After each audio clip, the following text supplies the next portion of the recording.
We've conquered all of Europe. We're never gonna stop.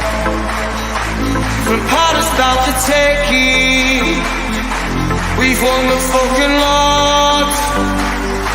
But Paisley and the Shankly, the fields of Anfield gold. We are all supporters, and we come from Liverpool.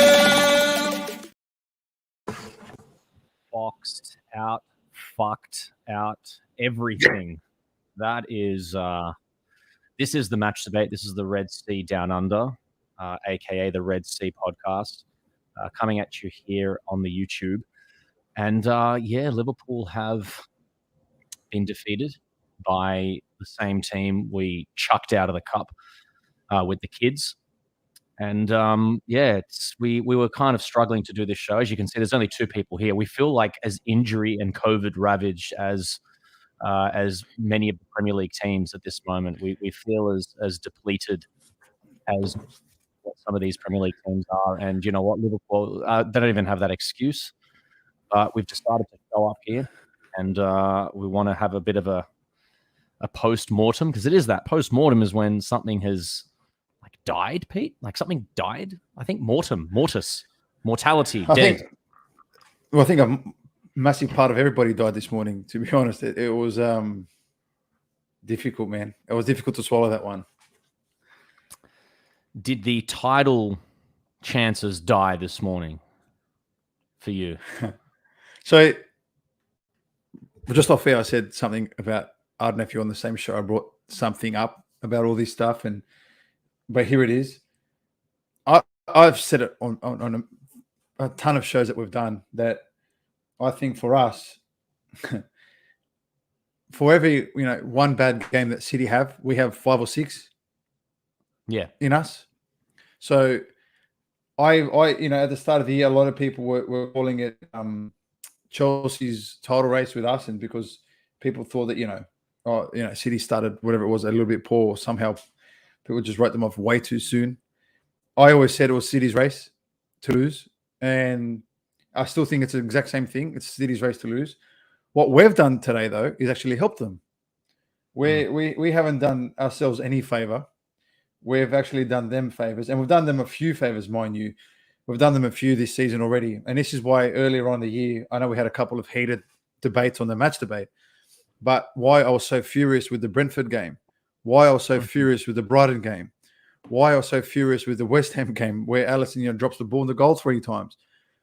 City don't have those games in them. City don't go 2-0 up at home and draw 2-2.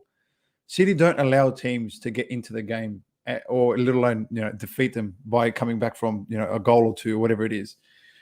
What City, even if they do that, it's probably after 15 wins in a row. Then they go back and have another 8 wins in a row. Where it's us, it's with. It's not that we're inconsistent, because we're very, very, very consistent. If it wasn't for Pep Guardiola and a bunch of oil, we'd have the title for a lot more than we do now. And it's so sad to see, but it's we just can't afford the games that we drop, and we do it too many. We do it too many times throughout a season. I know, yeah. It's weird, because I think it's all in the context of, and I'm somebody that likes to look on the rosy side, but this is, we don't usually do this. This is quite soon after the game. I usually just gather my thoughts, and I go from there. You give it 24 hours. I'm kind of like Jurgen Klopp. Look at that. I'm just comparing myself to a living God, deity. God amongst men, a deity. How about that? Comparing myself to a deity like that. But anyway, Jurgen Klopp says the same thing. He says, because I think people compare him to Shankly or Paisley. Maybe it's Paisley, because Shankly used to love using the press, and I think it's Paisley that used to hate it. And he used to be like, I just want to get on with the work. He loved the training ground, like we love the training ground. RIP in pieces. But I think Jurgen Klopp's the type that doesn't like, having like, he sometimes says like, why am I here for you to ask me that? Like, what do I think of losing, and what do I think of a penalty? Like, what I'm going to say. What's the point of all of this? And he says that because he's angry after the game. And he always says like, I would prefer to do this 24 to 48 hours after the game, because you're just going to get a bunch of dumb comments from me right now. It's kind of where I'm at. This is really, really soon after the game for us here. We get up at 7 o'clock in the morning to watch the game. I'm still a bit raw from it, but there are still the positive thoughts coming in. And for those who do like to indulge in the positivity, I can lay it on the line for you here. We can be good cop, bad cop here, Pete. And I'm happy to be the good cop. Or in this instance, maybe I'm the bad cop, because it feels good right now to just say everything sucks and, we're not good enough and blah, blah, blah. But here's me being, bad cop in guise of good cop. If it's not City doing this thing that they're doing year in, year out with a £1 billion squad plus, £1 billion plus pound squad, hasn't he not spent £1 billion? Pep Guardiola, the first manager to spend that kind of money or something. On just on that side. Yeah. Just on that side. Because there was a moment there where Jose Mourinho had spent $1 billion, but he had been to many clubs. Yeah. Just the one club. Look, it's just not fair in that sense. Liverpool have tried to keep up with it. And you know what? A couple of seasons ago, I was saying this could be the greatest team. I was arguing with a lot of my friends who were, United supporters and whatnot, Cristiano Ronaldo lovers. And I was saying this could be the best Liverpool team, the best Premier League team ever, because Manchester City are the best Premier League team ever. And then they started going on about Chelsea, about Manchester United. No, I'm sorry. I don't care about how many titles you win. Like, back then, United were the City. I mean, it wasn't oil money, but it was the same thing as oil. The commodity was entertainment, and that's where they were getting the money from. Manchester United were leaps and bounds above everybody. And they were getting 81 points, 82 points. This City side is getting 100 points every year. Well, 90 plus consistently, right? 90 plus. This doesn't happen. 90 plus wins you the league. And it's obviously Liverpool's luck that we win the league when there's COVID and there's no fans and everything. And all sorts of things need to happen to us. But at the same time, we need to literally be a 90-point team only when there's another 90-point team existing in the Premier League. And by saying that, all I'm saying is that if City don't exist right now, we're top of the table, and Chelsea will fall away, and we end up winning the league, strolling to it. So we're comparing ourselves to near perfection. This team, like I even said it now, this is our first game we've lost in how many games since West Ham? Yeah. I don't know how many that is, but I think City are on a 14 or 15 game winning streak. And that's so imagine that. They do that. They can do that. They could just do it. Imagine losing one game in 15 and the supporters of you right now, you inside jokes that no one else knows. But imagine you, Pete, you've got a team and you are undefeated for 15 games and you lose once and it's over. It's not fair. Yeah, I know. It's not. And so I think the way that we get through is magic. It's magic. Jurgen Klopp has always said it's something else. Me and you, Pete, we talk about this a lot. There's another energy. There's something else. And he wants to harness that. He came to Liverpool because it can be a negative, but mostly it's a positive, is using the fan support. Sometimes, at very early on in Liverpool's, in Klopp's tenure, the fans were just, annoyed and fed up and whatnot. And he's managed to get that commodity and use it to his advantage. That's stuff that City can never buy with any money, anything. And we've seen Liverpool pull miracles out of nowhere. Right now, that's kind of what we need. We need that fantasy, to quote Mr. Ned Zelic, who loves that word. We need that magic. And the only way the magic comes is if we keep believing in these dumb moments and we keep saying things like, let's just have fun. And yeah, they are the best ever. And they've got £1 billion that they've spent on this squad. And it's 15 wins in a row for them. And we lose one. Instead of saying the world's over, we should say, wow, that's a really good run that we had. We lost one. We go again. Because you know who said that? Alex Ferguson's 7-time, 8-time, 9-time Premier League winning side said that. Now, it's not fair that we don't get to win the titles that they win, because We're getting more points than them. We're scoring more goals than them. We're conceding maybe sometimes less than them. We've got better players. We're competing in Europe arguably at a higher level in this little small bracket than what those teams did. We're talking 79 points. I think United won the league once. 79 points. That's like the first half of the season for Liverpool and City. But what I'm getting to with all of this is maybe what gets us over City is when these things happen, we just enjoy it. What a team we're watching. Yeah. What a bunch of players. What a great gang of lads we have. And we lost once. And City have got 15 in a row. You can't if you can't beat that, enjoy your team, because otherwise we're going to sit here, Pete, week in, week out, being miserable. And the thing is, Liverpool, look at what we did in the League Cup the other day. Liverpool is full of miracles, and we should just fucking just love everything about what this club is. And I don't know, maybe that's just rose-tinted sunglasses. Call me bad cop, call me the bad guy. We've lost the same amount of games as City so far this year. 2 each. Mm-hmm. Think about it. We've lost 2 games each, which is kind of like, oh, so, it's not bad. We're going toe-to-toe for them. We've drawn 5. And I think they've drawn 2, if I'm not mistaken. They're 6 points ahead of us, correct? Well, after tomorrow, we don't know. Well, with the game with normal games played, they should be 6 points ahead of us, I'm pretty sure. Yeah, I think it is, yeah. That makes sense. So, yeah. So 6 points to gain on City. Even if we beat them, it's not enough. So we're going to have to rely on them to drop points in matches they don't normally drop points in, right?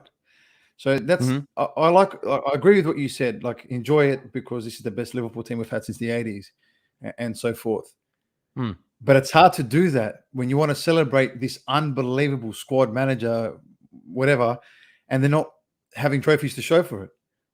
Like, for example, we've got, you got your Champions League, excellent. I think we've got a better chance to win the Champions League this year than the Premier League, and I said that in one of our last shows. We've got a Premier League to show for it, a Club World Cup and a Super Cup to show for it so far. But this team has been robbed already of 2 or 3 trophies that we should have had if it wasn't for this side that we're talking about now. That we lost 1 game and didn't win the league that year. 1 game we lost and didn't win the league. Exactly. So this is what I'm saying is that, these things happen, and we can, of course, I mean, we've got every right to kind of pick, and we'll do that in a second and talk about maybe what went wrong and what tactically we can do better. But at the same time, it's kind of like, it's normal. This is normal football. What Manchester City are doing is fantasy football. What we're doing is normal football. You lose a game, you learn from it, because if you don't lose, how do you get better? Because that's how humans are. But gods don't get hurt, so they don't learn and, kind of thing. Not saying Manchester City are gods, but my goodness, they're indestructible. But then again, I said it on our sorry, George, I said on our post-reaction show this morning with the boys from the UK, if you want to compete with City, you've got to spend. You can't not spend and think, oh, but we're going to have a chance to go for the title. It's impossible. It's absolutely impossible. You can't say we're going to blood in Harvey Elliott now and Cade Gordon. We're going to compete with Man City now. You can't. Sorry. You've got to get these people who will cost 60 plus. You've got to go for the Rodrigo regardless of how much he costs. You've got to try and get Jeremy Doku while he's still young. You've got to go pay for Tielemans if you want him. You've got to pay if you want to stay in touch, because Chelsea's going to keep spending. Manchester United will keep spending until they go back to the top again. Arsenal, if they make the Champions League, will spend even further now. Tottenham under Conte, they're going to back him. Yeah. What's going to happen to us if we don't spend then? This is the issue. This is what we have to come to terms with. I'll ask you, and then all you 0 people watching right now, I'll ask you all a question. Do you like Jurgen Klopp as our manager? That's the question. Do you want him as our manager? No, you want him to needs to leave. Well, that's the thing. And this is the horrible oxymoron, the horrible irony that we exist in right now. Jurgen Klopp was a moron this morning. You're right. Sorry? Ox was. He's playing on the wrong side. He's better on the right, isn't he? Yeah. He's no good on the left-hand side. We'll get to that because that's a good point. We'll get to that. Yeah, because by the way, we'll talk about one of those goals that was just, actually, literally the goal. I can't actually believe that in real time I saw the mistake being made and I hated it and I knew it was being made in the moment that it was. But anyway, going back to the oxymoron and the irony surrounding Jurgen Klopp is that he doesn't want to spend money. We have to kind of, I don't think it, because also he's got his ego. Even when he spent money on Van Dijk, he can always say it. He says it often. He goes, "Yeah, well, we sold Coutinho, so we bought Van Dijk." That's his thing. Like Pep Guardiola, as much as he tries his best to fabricate whatever he can, people know it's the checkbook. They know it. And he tried to claim that they had no money. What did they spend on Grealish? Was that 100? 100, yeah, 100 mil, yeah. 100 on Grealish. Just as a squad backup player, essentially, for Foden or Sterling or whatever. Jurgen Klopp doesn't operate that way. So it's kind of like, I don't see where Liverpool become the checkbook side. And if they do, I think Jurgen Klopp is not interested anymore. Like I said, he's interested in the fantasy, in the magic. He believes he has a certain philosophy on life, I think it's safe to say. It's you know what I saw this morning, or in another game we're leading and the ball comes to Jurgen Klopp and he catches it, and the other team, the ref gives the throw into the other team, and Jurgen Klopp goes, "Oh no," gets the ball and hands it to the opposition player. Have you ever seen him do any of that, Mourinho or whatever, where they try and stop the ball and they ignore it? Yeah. He goes and his team doesn't do any of the crap shithouse, tactics. This is the manager. We've got someone who is the ultimate purist. And unfortunately, we have to kind of accept that. He's not going to go out spending big amounts of money. He's going to promote youth. He's going to back the guys that he's made promises to. He's not going to do an Alex Ferguson, sign Michael Owen, tell him he's going to play 100 games, and then secretly in the background go, that's stuck it to Liverpool, and then never play him, and lie to literally every single transfer that he signs. Jurgen Klopp sits them down and says, "This is exactly what I want you to do." He's a purist. It's difficult to see us doing what you were saying in terms of like splashing the cash. But in terms of, if people want us to spend 300 million per window and buy 5 players, 6 players at a time, it's not going to happen. But what can happen is buying 2 in a summer window and see how it goes. Do we need to fill in maybe in a January window and we bring in the 1 and then we keep it? I think that's been our biggest mistake on the topic that we're talking about, of course, not just on the topic. I think we've had chances to blood in every now and then 1, maybe 2 signings, and we haven't. And a couple have stagnated, I think, which is probably a nice little segue onto today's game. We're seeing, this season, the form of Mane. Is it just, random spell of bad form? Or is it something of a stale where he knows he's starting every single week? Well, I think you're right. I think it is a good moment to kind of and they're all great points, by the way. I think they're valid, especially the idea of why aren't we just giving 1 or 2 signings, just something just to freshen up the squad. But that's an interesting comment there. Who would you sign and why? But that's kind of going on from our discussion there of this team just needs a medium, or like 1 or 2 investments every year or 2, and it's kind of like we've kind of been doing that, but it clearly during the COVID period we have not been doing that where other teams have been. But just going on to the game. By the way, why don't we just answer Quixie's? Just one player, just because it's great to see our first commenter here at 8:19 p.m. here Aussie time, probably 9:19 a.m. UK time. Who would you sign and why? Just right now, it's January 1st. It's New Year's already. You've hit the piss. New Year's Day. Yeah, I'd go for someone who's achievable. I'm not going to say Mbappe or whatever. I want to turn around and say maybe an Nkuku or an Adeyemi. I think they're both great. I would agree with that. We need a forward player at the very least. Yeah. G'day, Luca's life. Hello. Hey, Lucas Life, who would you sign and why? Want to answer quicksies as well. I like that idea of just like, a powerful forward perhaps, but I don't know. Is this a dumb thing to think of? Like Aubameyang is like completely unwanted. I mean, Klopp has worked with him before. I mean, his wages are 350K. Yeah. A striker plus Jude is a really great shout. Look, the correct answer is always Jude Bellingham. I mean, I have a feeling we're seeing the second coming of Steven Gerrard with Jude Bellingham, and I have a feeling, Pete, especially in the fact that Steven Gerrard was brought up, especially with Rafa Benitez, in the 4-2-3-1. And where did he play? He played in the cam, the number 10 role behind the striker, right? Especially in Klopp's 4-3-3, I can very much see Jude Bellingham doing things at false nine. Imagine that. Just becoming the ultimate player who can play not only, because you've seen Firmino basically as an attacking midfielder playing at number 9.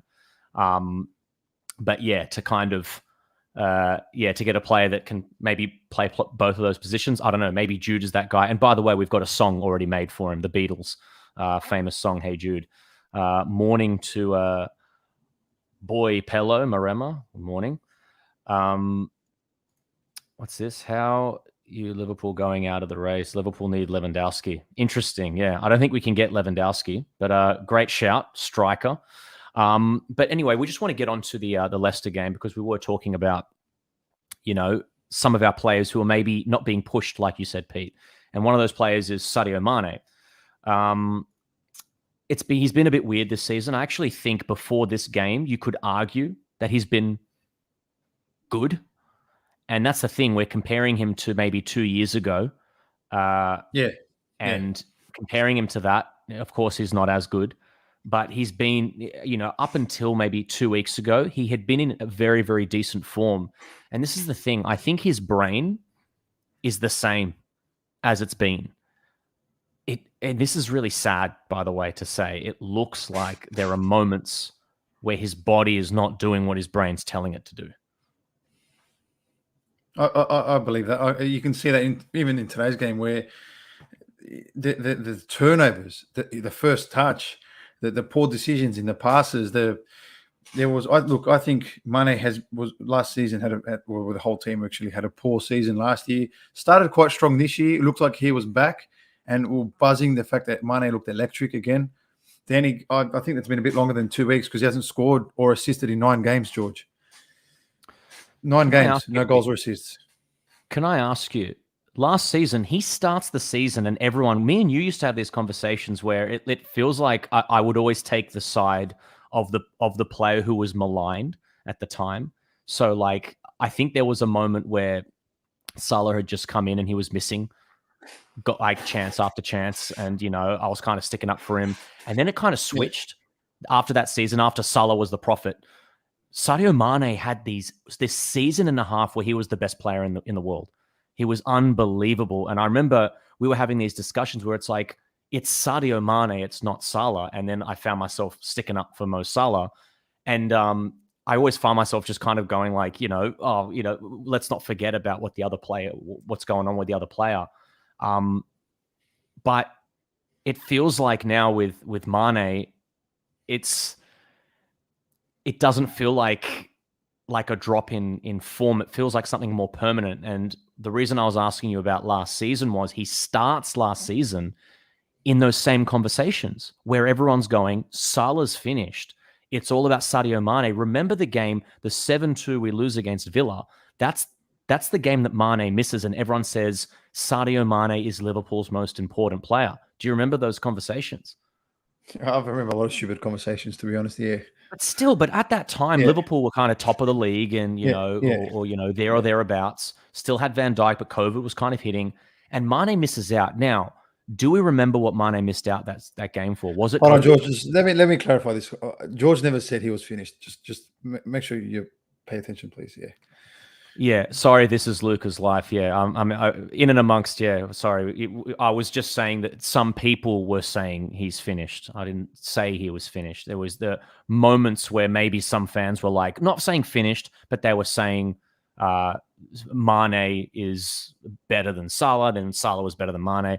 It keeps fluctuating between them. But last season, Mane was like arguably the better of the two. And then that game happens with Aston Villa. Why does Mane miss that game? Is it COVID? Can anyone remember what that was? I'm gonna search it right now, but maybe you can interact with everybody here.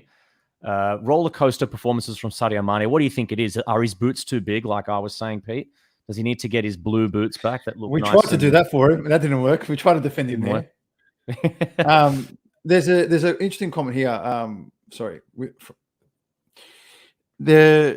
The first touch has been horrendous, but normally his first touch was actually kind of looked after or disguised by a couple of yards of pace that made up for the poor touch. But what we've seen, maybe it's because of I don't know what it would call it, but that yard of pace is no longer there. That extra little zip that he used to have when he used to go past people and stay past them. Now he would get past them, but then again he'd do this thing where he slows down to try and beat them again or whatever it is. But his first touch was always quite bad. He's right, but it was always disguised by his pace. And what we're seeing now is also maybe a lack of that pace is kind of like decreasing a little bit. So get this, Pete. Last season, Sadio Mane, remember, he starts like a house on fire. He scores in our opening game, if I'm not mistaken. He scores one of those top corner goals. He is the man to beat. Then he misses Aston Villa 7-2. You know what he misses it through? COVID. I wonder if it's because they talked about last season, Trent had like little interviews here and there where he's going, do you know how difficult it is to come back from COVID when you're trying to perform? Trent Alexander-Arnold said... Yeah, go on. That's why Thiago didn't play this morning. His body was still quite sore from COVID because he obviously had positive. It was positive case, and he missed the week and a half, whatever it was. So, I mean, I don't know if that's the reason. We're trying to look for reasons here for Sadio Mane's dip in form, but he just looks a yard off the pace. His feet don't look like they're moving as quick. He looks like it's... So what he used to do before was, I always say this in terms of running style, Mo Salah's like Cristiano Ronaldo, short steps, burst of acceleration. Sometimes those steps get, slower and slower over the years, but because they're moving so quickly, you don't notice it as much. Probably you lose a little bit of pace, but not much. Sadio Mane was more of a long strider. He just looks like he's taking longer and longer strides now, and it just looks slow. I don't know what it is, but Mane used to look quick, and right now he looks like he's running in mud. I reckon that's the best way to describe it. And I don't know if that's got something to do with COVID last season. It'd be interesting to ask him how he feels about that. Like, what has it been like, coming back from COVID? And because I don't even think he was symptomatic. Maybe he was asymptomatic. I don't know if there's long form effects of it or whatever. But we heard Trent last season saying that it affected him in a big way. We've heard Kevin De Bruyne saying this season it's affected him in a very big way as well. So I don't know. That could be. This burns me. I've got a text message show my mate this morning. I said, it's okay to miss chances. It's human. Like, no one scores every single chance. But when this burns me. He always smiles after a bad touch, or he'll pass the ball and it'll go out, and he'll just laugh and smile with a thumbs up. No, no. You can't pass the ball out for a 5-meter pass and put your thumbs up and smile about it. It's not funny. Like, you're in the box. That part there cooks me as well, just as bad as, I hate that. Well, it kind of all started, with, if we just go through the game now, we'll start with the first half. Liverpool get a really nice penalty call.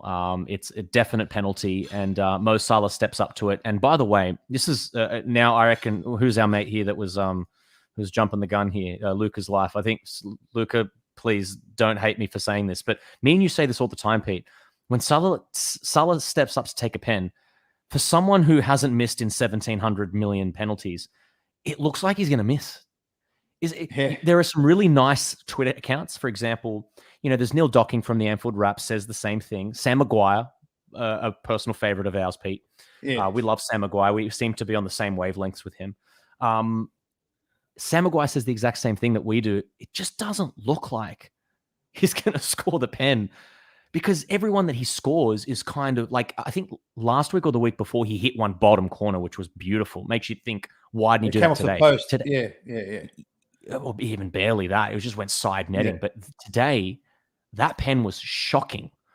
That was perfect height. Horrible. Perfect. Not middle, not to the was side. Was it even, what was it? It looked like he just bashed it. Yeah. And mind you, if you watch it again, he hasn't got his head up before he's kicked the ball because Schmeichel was already diving that way already. That's how Schmeichel hit the ball late. So if you watch the save again, watch it again. Schmeichel's already gone. And that's why he saves it here. That's why he saves it here and punches it back because his body was already further than his hands. He hasn't met the ball and pushed it wide. He was gone way too early, and Salah hadn't seen that he'd gone early. Do you know? Watch it again.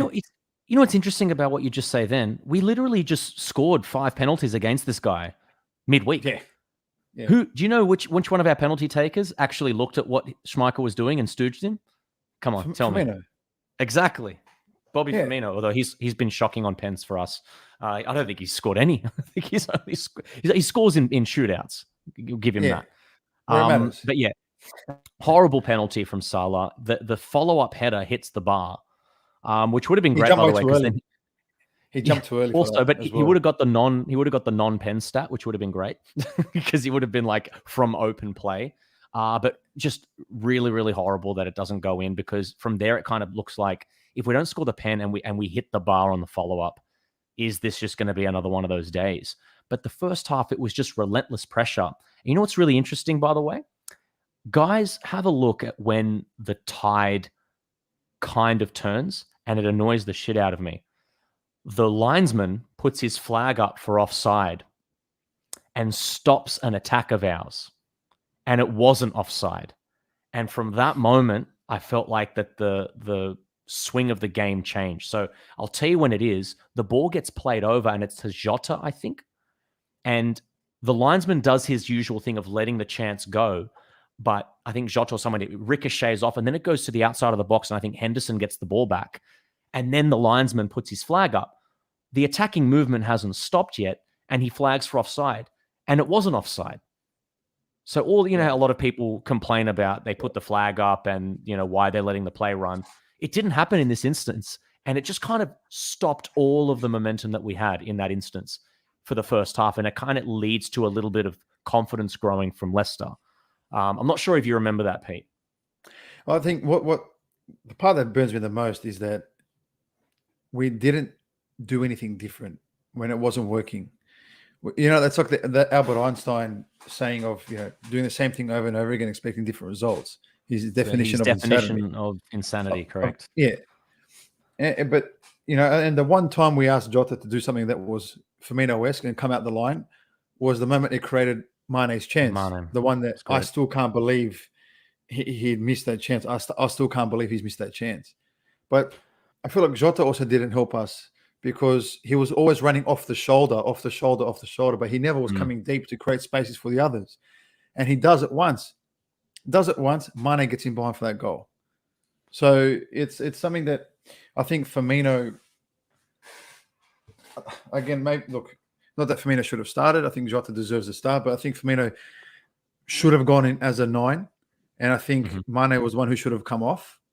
And you push Jota to the left and you put Firmino as the 9 to create spaces for Jota and Salah, which was something that we didn't do enough of. And the 1 or 2 times that we did, we actually created chances on goal. I want to check just now because I want to make sure that I'm getting all of these facts and figures correct. So Leicester do score after halftime, and they score in the 59th minute. And Fabinho comes off on the 64th minute. Now, obviously, we did not risk Thiago. I don't know if he trained. I think you were saying there could be some post-COVID symptoms and whatnot. Yeah. We couldn't have gone much stronger than this lineup. It doesn't feel like. It looked like the right squad. Like you said, Firmino could have been. Lineup, I think I've answered my own question here, but basically, in terms of the starting lineup, there's nothing you could have done. Does keeping Fabinho on help the game at all? Well, he took him off because if he gets a yellow card, he misses Chelsea. Correct. So he's thinking of Chelsea, at least at what? Because that was a premeditated sub. It's 60 minutes hits and he takes Fabinho off. But my thing is, why not put Henderson as the 6, and why you bring on Milner? Like we need to something be different. Correct. Do you think do you reckon the whole team had their eye on Chelsea here? I think that kind of explains this result. I think that there are ways that you manage your fitness, you manage tactics, you manage approach based, and you know this from being a coach. Whatever you're going to work on for that week, you work on in training. Like the other team has XYZ weaknesses, or the other team is going to play like this and we're going to play like this. This is what we set up for. If we set up, I want to ask you this, Pete, if we set up for Chelsea against Leicester, and by that I mean with the intensity, with the putting everything out on the line, treating it like a cup final, do you reckon we lose that game, or do you reckon we win it? What is instead of having one eye on Chelsea, we just worry about Leicester? Correct. Yeah. And then yeah. Go on. At the end of the day, the most important game is the next one. I hate football cliches, but it's the truth. The most important game is the next one. We lost the game. So regardless, if we beat Chelsea, we're still going to be 6 to 9 points behind City. So it doesn't really change much. Like, you know what I'm trying to say? We should have gone for the jugular there and then gone for Chelsea's jugular straight after. It's very frustrating because and I have heard that, obviously the Chelsea game may get called off. So what happens if it does? Mind you, we've had the longest rest. Yeah. We've had the longest rest. We played the Leicester game with our B team. The Leeds game gets called off. We've had great rest. So there's no excuses. This game for us, we looked like the team who just played 48 hours ago. And Leicester looked fresh. Yeah. It looked like we were, because Liverpool have done this before. This Liverpool team, and I think Jurgen Klopp has brought it up, this Liverpool team has a tendency, and we talked about this actually when we discussed the Brighton game and the Brentford game. This Liverpool team doesn't like being told that they're favorites. And that might be a failure of the coach, or it might be a failure of the team in general, of this type of squad. And I don't understand, you've got to exist in a perfect area where you think you're better than the opposition, but you know it. This Liverpool team, I don't think they do anything to Leicester, to Brentford, to Brighton. You have to have a mindset. I think Manchester City go in thinking we are so much better than them. I think Liverpool go into these games thinking nothing, because when we go into the Chelsea game, everything gets turned on because we're thinking we need to win it. It's a cup final, and all of a sudden it turns into Istanbul 2005. Same thing with the League Cup, in midweek against Leicester. I feel like this is a bit of an Achilles heel for this Liverpool side, because Leicester had Vardy up front with one hamstring. They had all their play. Tielemans wasn't even on the field. Maddison got injured. Half their team has already played. Makeshift back four, injuries everywhere, COVID. Brendan Rodgers in control, who's coming up with excuses left, right, and center, just been thwacked 6-3 against Manchester City. I mean, they were there for the taking, and that's the worst position that Liverpool could find themselves in. This Liverpool side, with this mentality, it just doesn't seem to work, and they got to fix that. That has to be fixed. How does it get fixed? I don't know. They need a mental training. It also gets fixed with our personnel has been the same for how many seasons. So we look at that bench and we look at it and go, who's going to come on to help us in the game that needs change? So we look at that bench that was there today. We're chasing a game and James Milner comes on. I saw one of the comments earlier. At that moment, you're not winning. It's simple as that. And as much as I love James Milner, by the way, who's the ultimate professional, but you had Curtis Jones, who hasn't played in a long time, but still has that X factor in the final third. Maybe he could have done something for you. Origi and Minamino reported injuries or injured, and mind you, we need them next week because the Africans leave soon, and they're both injured. So that's excellent. Who else? Naby Keita came on, became a holding midfielder side by side because he wanted to play with a four and keep Mane on, which again, poor decision, because after halftime, I made the comment of halftime is actually a good thing for us because the issues can be adjusted tactically when we just go out and change them. They were playing a 4-4-2 diamond. In a 4-4-2 diamond, the biggest weakness in a 4-4-2 diamond is actually the wider areas, because the two midfielders of the diamond have to do the most ground of covering ground. They're the ones who've got to get out there and get that wide role. So you could have doubled up on their fullbacks quite easily. and which Trent was very successful at switching the ball to Tsimikas nice and early and created a lot of problems. Yeah. And our issue there was no one in the middle gaps. What I was talking about, Jota not coming in deep enough when helping out in those gaps created, whilst the midfielder dropped out, or the fact that our midfield was horrendous. And Henderson was leading that parade with his stupid shots any chance he could get the ball. But tactically, all you do is adjust that. When the midfielder comes out wide to get you Tsimikas or Robbo, or Trent, one of the midfielders got to occupy the space that he leaves, or one of the forwards got to pop out, create a space in behind, and whatever it is, you can cause trouble that way. After half-time, it got worse. And I don't know how it got worse, but it got worse. And then the subs made it even worse after the worst. It was just, I was completely baffled. I want to get onto the subs in a second, but I do want to talk about the goal, and I'm going to put this up here because we talk about this. It's the same goal, Pete. It's the same goal we just conceded, isn't it? It's someone running into the box. Now, if we scored this goal, by the way, have we ever scored this goal? Unless it's Mo Salah taking on 400 people. Lookman didn't take on 400. Why? No, Matip kind of gave him a free ride. Every game, and by the way, it wasn't a counter or anything like that. I think the ball's played into that young hyphenated named something Hall or whatever it was, Windsor Hall or whatever. Hold on. His name is Kieran Dewsbury Hall. Dewsbury. Yeah, that one here. Dewsbury. Kieran Dewsbury Hall. It's Lookman to him to Lookman, walks into the box, goal. This is how Milan scored against us, Pete. And Brentford. This is how Manchester City scored once and then almost scored twice against us. This is how Brentford scored against us. And this is, like I said at the beginning when I said I was going to come back to this, this is where it horrified me. Henderson, if you see me wincing at this, it's kind of Henderson and Trent a little bit for this, but Trent is trying to put out fires here. Henderson in this play looks slow and fatigued. It looks like he should be subbed after this goal goes in. I want to get your thoughts on this because I love Jordan Henderson. I've seen this happen too much on his side. And it's funny because in the next game, after this is the strange thing, Pete. After this happens in a game, the very next game, it doesn't happen. And Henderson fixes it all up. We saw in the Arsenal game where Henderson is taken out and Oxlade-Chamberlain is played right side of midfield. And we see him do that incredible interception that I keep bringing up because he's done that.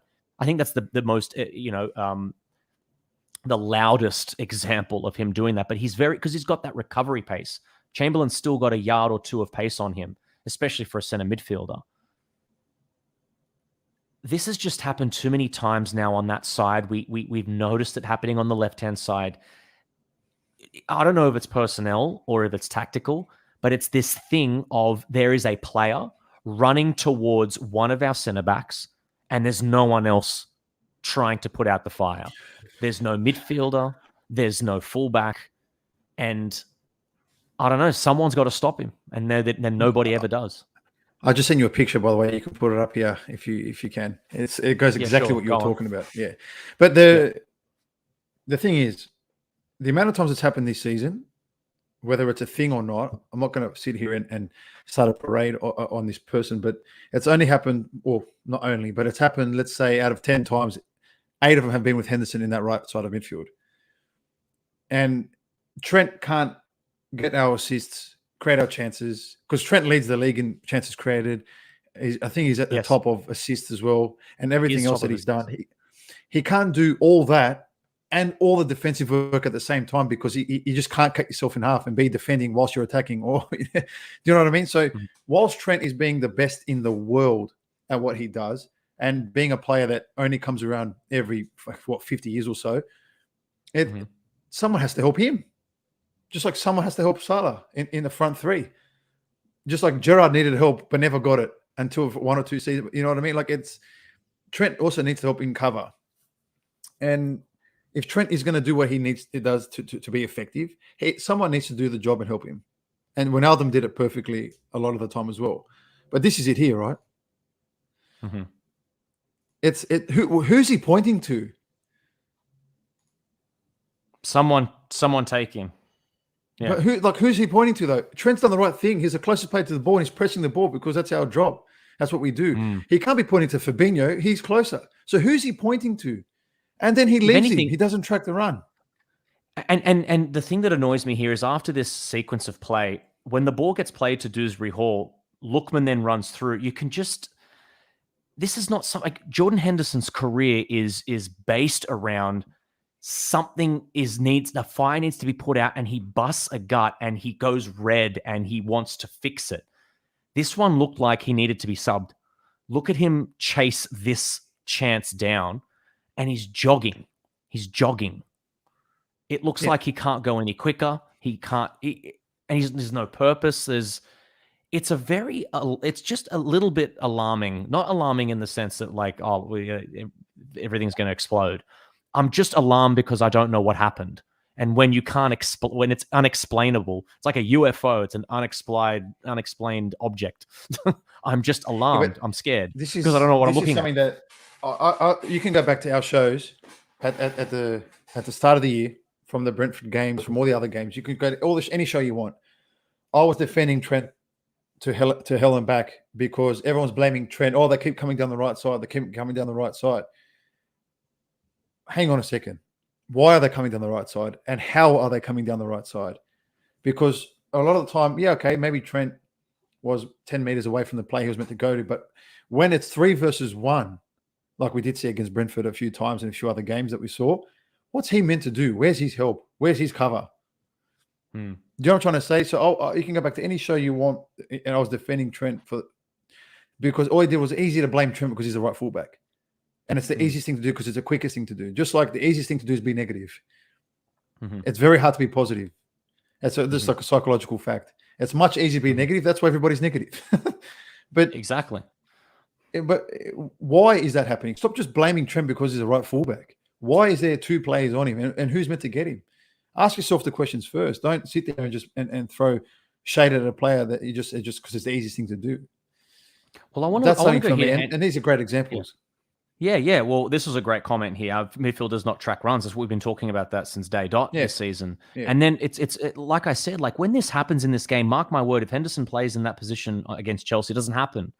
So it's weird that it kind of it pokes its head in and happens again, and then it gets fixed. I'm just wondering why it doesn't get fixed permanently. I think maybe it's something to do with our chance creation, and we just start getting a little bit panic. We panic with our chance creation. They got to do some more work. Like I think they were talking about in Liverpool training, where Jurgen Klopp trains them under, or was it Benitez that used to do that? But I think Klopp does something similar, where they train 2-0 down, and they've got 10 minutes. Rafa Benitez, yeah. But I still think Klopp did something similar because. No, but Henderson or someone talks about it, saying we're really good at coming back now because we do it in training. We do, because they do 2 things. They do counterattack training. And then a couple of seasons ago, one of them was talking about we've learnt how to play. And we were also seeing this in preseason where they were playing buggered and they were playing 60-minute games and 30-minute games to try and coach themselves into there's only 30 minutes to score. You don't have 90. You've only got 30. Figure it out kind of thing. Yeah. We kind of lost that edge and that mental stability. To finish on that whole Henderson thing, I just feel like in today's game, it looked like he was doing whatever he wanted to do. Like instead of bringing the ball down out of the sky and putting it back into the box or trying to feed someone else to get the ball in the box or shot off, it was just, I'm going to shoot the volley. When have you ever hit a volley like that? Like I don't know, man. Like I said, I feel like today he just did whatever he wanted to do. And he should have got dragged a lot earlier than when he did. I would have taken him off at halftime. And I think Boypello Marema agrees with you. Actually, that comes very nicely into the next point I wanted to make, and going towards the period of the game that eventually leads to the end of it, which is you said bring him off. Who do you bring him off for? This is the question I wanted to ask you because you put this little banner in here. This was a nice little surprise for me. Subs made it even worse. But you look at our substitutes, and I might even bring this up here.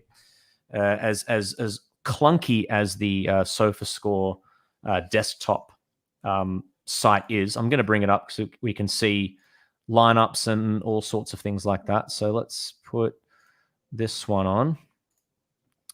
And so basically, you look at our bench here. This is our bench. Who do we bring on? Does that make sense if I'm looking at all these players and I don't know who we're bringing on? Well, like I know said, you love this boy. But yeah, but look, even Neko Williams, he's been playing as an attacking role in the past couple of games as well. Maybe it changes something where, because I'm thinking Mane's got to come off. And who you do it for, that's up to you. Whether it's Curtis Jones as the rolled-in winger on that side, taking off Fabinho, Good okay. Idea. Put Henderson as the 6. As much as Jones looks quicker, Pete, right now. His feet look quicker than Mane. Yeah, so you take off Fabinho, you put Henderson as the 6. Yeah, okay, you bring on Naby Keita, or you put on, you could put on your Curtis Jones in the area, or do you take off Mane, Jota left, Firmino as a striker, Fabinho off, Correct. Henderson as the 6, Curtis Jones as a 10. Like, so there are options there, but the options we made weren't the correct ones. We've kept Mane on for too long. We put Milner on and then Naby as 2 holding midfielders. Like I said, I feel like the decisions made weren't the best ones. And then as the game starts to fizzle towards the end, what is it that Liverpool needed in maybe, let's just call it from, just sharing that screen again. We can kind of see the match events here. So it's kind of, this is the moment, where is it here that they score 59. Then Fabinho comes off there. I feel like it's over when Fabinho comes off, because Milner coming on. I thought if Milner plays left wing, by the way, was this not the way for it to go? If we look at the lineup here, do they show subs at all? Nah. Surely Milner plays at the left back position, because by left back, I mean left centre mid, and then he just sits at left back and Tsimikas becomes left winger. That's just what happens. Or if it's Robertson, that would happen there. I've got another point that I want to ask you as well, Pete, but surely Milner goes there and Henderson comes into the 6. And then like Chamberlain could have stayed on at far right. I mean, he's yes. But we've also seen Naby Keita loves playing with Mo Salah. In this game, Henderson and Salah and Trent, that triangle wasn't working. I mean, we just had to try something new on that side. I don't know. Are these the right trees to be barking up? Yeah. In terms of what we could have done? Yeah, but like I said, it didn't need there were a couple of players that were killing every attack. This is a great comment. Look at this. Should have kept Fab on, Ox to the right, Keita on the left.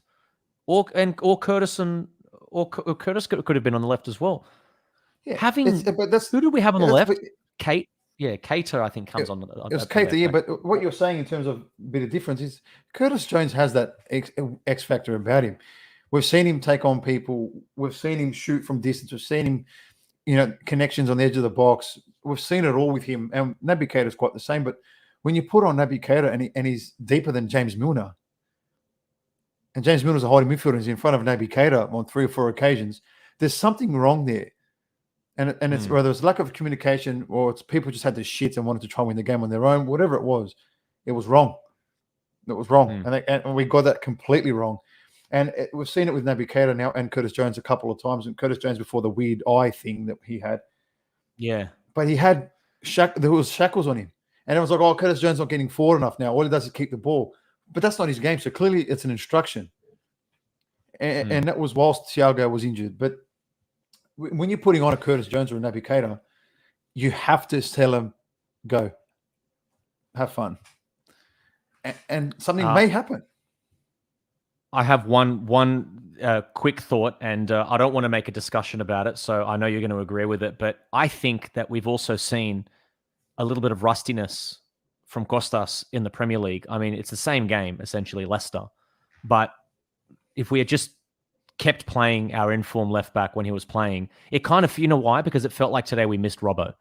And that's not to say that, like, oh, we shouldn't be, like, that's a bad thing that we were playing Robertson because he ended up regaining his form or whatever. Robertson was at a 4 out of 10 and he got up to, and Tsimikas was at an 8.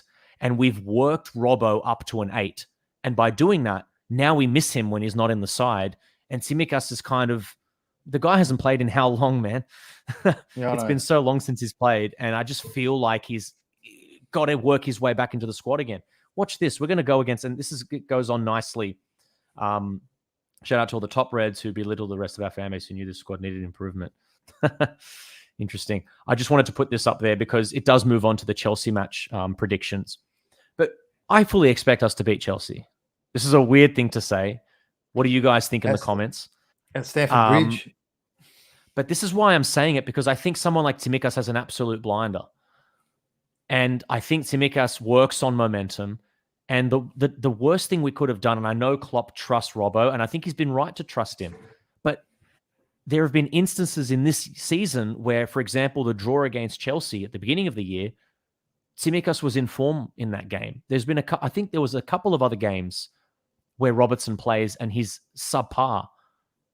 Is it not City? Does he not play against City as well? Robertson. Yeah, he does, yeah. And Tsimikas doesn't. And Tsimikas doesn't start that game. And we were saying that we were calling for someone who can do an early cross. But I don't know. That just annoyed me a little bit because now it feels like Tsimikas is like, well, bro, I was in form like 5 weeks ago. Why don't you play me? Anyway. Yeah, but I thought he was okay today. I thought Tsimikas was good today. He wasn't one of the ones that were a lot of the comments anyway after the game was, Tsimikas, hold your head up higher. He was one of the better ones, and I actually thought he was one of the better players on the pitch too. But this is my point though, is that I think that we missed Robbo, and it's a kind of weird comment to have. Like, just because we missed Robbo, why does that mean that we shouldn't have played? Like, I don't know. I don't even know what my point is there, but I have a feeling that there was a little bit of a lack of synergy with who was on the field at the same time together in this game. And if we had, I don't know, if Robbo had played today, I think we would have done a bit better. And that's just because he's been playing literally week in, week out. And I don't think Tsimikas deserved to be taken out of the side when he did. Perhaps the synergy would have been a little bit stronger. And maybe today, because Tsimikas was doing all the right things, but it looked like that side as well, the left-hand side, wasn't really working as well. I don't know. But long story short, I think we did miss Robbo, which is a weird way of saying it, isn't it? What I'd like to see, maybe not now because he's off to the AFCON anyway, but I think we need to do what we did with Robbo to get Tsimikas into form and put the pressure on Robbo, and all of a sudden he comes back, as you said, 8 out of 10, 9 out of 10 player, which he always has been. Mane needs to sit out. That's my view. Yeah. I'm not saying he's shit and sell him and he's done and all that crap that people want to cry about and oh my God. No, he needs to taste the bench for a little bit. He needs to realize that his form is not acceptable. You can't be in our front three. We've already scored 50 league goals and you haven't scored 1 in 9 matches, whatever it is. If that was any other player there on the bench, look at Firmino. Firmino has a couple of rough performances. Jota scores. All of a sudden, Jota's starting. Firmino's on the bench. But why isn't that for him?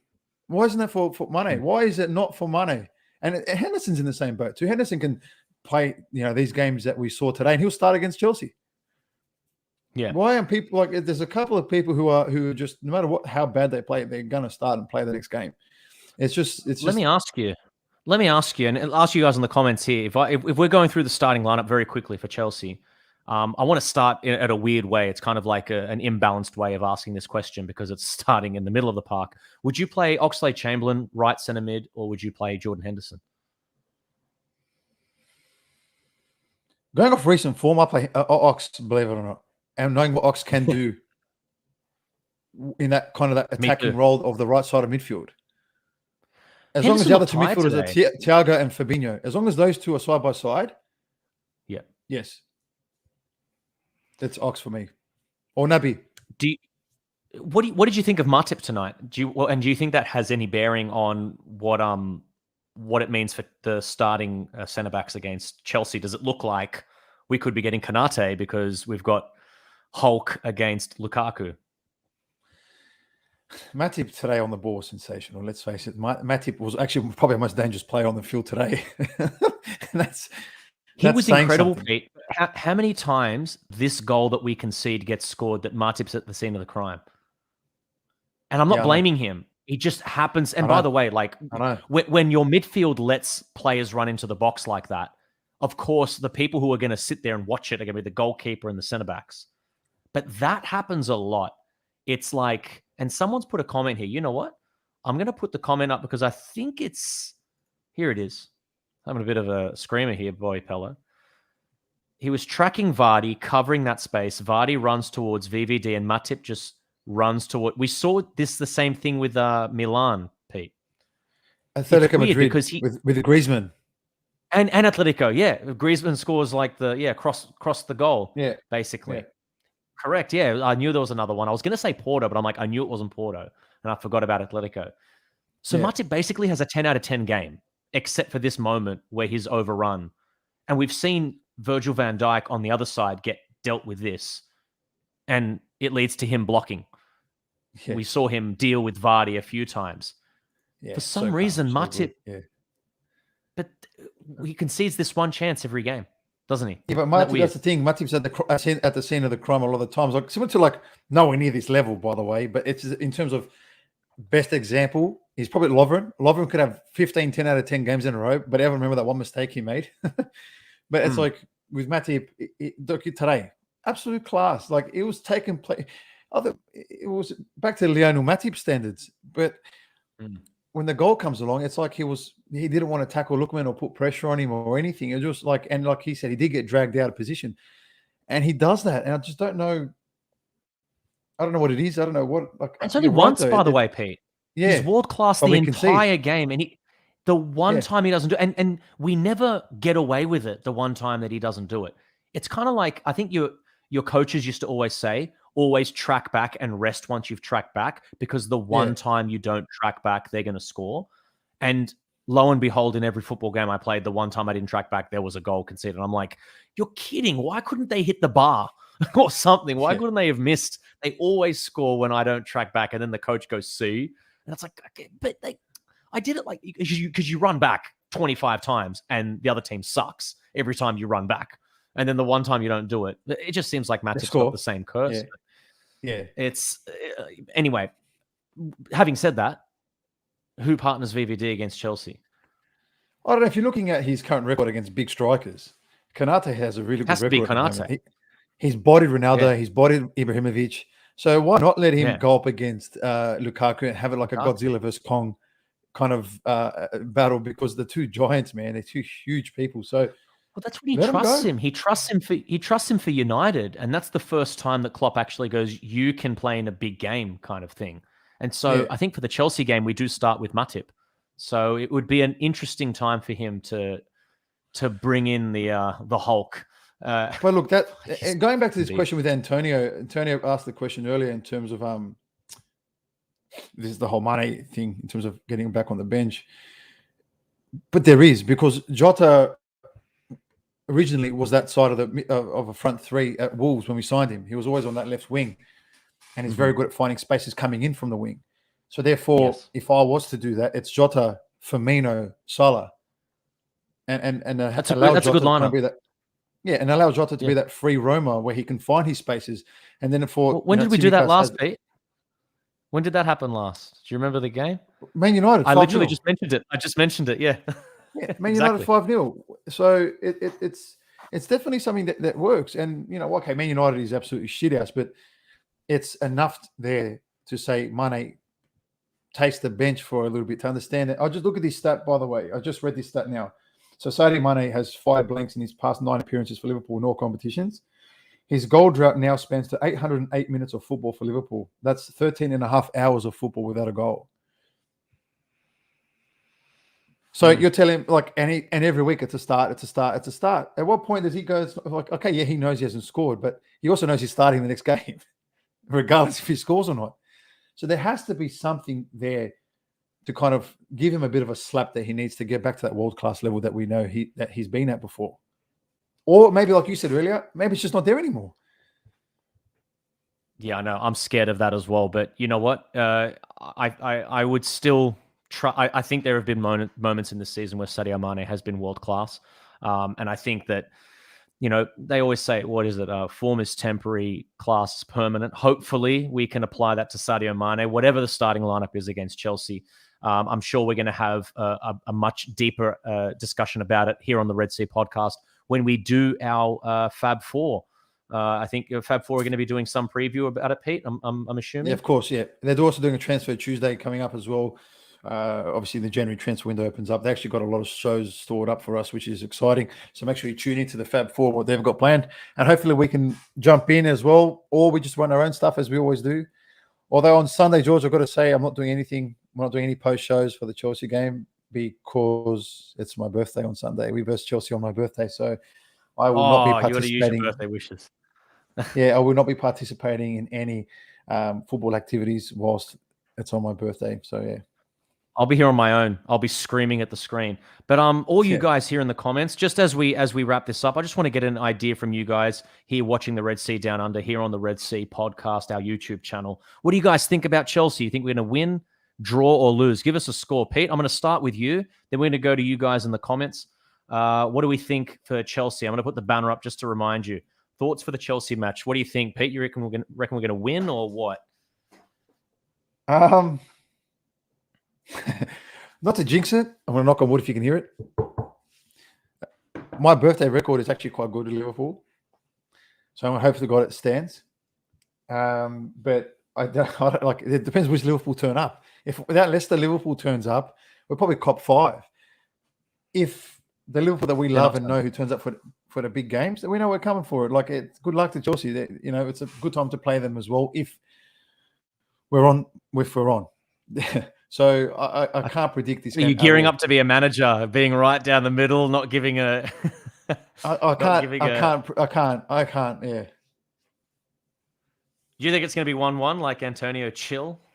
A draw wouldn't surprise me. It would not surprise me at all. Possibly Kante injured there. I'm going to go for a win. I just think that Liverpool have this issue where they underestimate their opposition. And right now, they have been preparing for Chelsea for, it seems, 2 weeks. They've been so excited about this game, and everything's been leading up to this game, it seems. And that's the problem in the Premier League. If you take your eye off one thing, you're going to get sideswiped by another. But guys, thank you so much for joining us here on the Red Sea podcast. Like Pete said, we've got a lot of shows coming up. We've got Transfer Tuesday with the lads over in the UK, but we're also going to do a Chelsea preview. So please make sure all of you guys watching right now tune in to the Chelsea preview with the Fab Four. That's going to be great. Have a much more in-depth look at to what Liverpool could do against Chelsea and what Chelsea are going to do to us when we do go to Stamford Bridge. Thanks so much, Pete, for joining us, for joining me, joining everybody here on the Red Sea Down Under. Liverpool were outfoxed. On fire today. They're on fire today. Thank you so much, everybody. But Liverpool were outfoxed, but hopefully, Liverpool can be a little bit more sly, like their own type of fox, and they can do something against Chelsea on the weekend. But for now, they have been outfoxed. It has been a Liverpool loss. When the team that you're coming up against is winning 15 in a row, it feels quite hopeless, but these are the Reds and they make magical things happen, and we should believe in that magic. So up the Reds, let's beat Chelsea, and Happy New Year to all you guys. See you soon.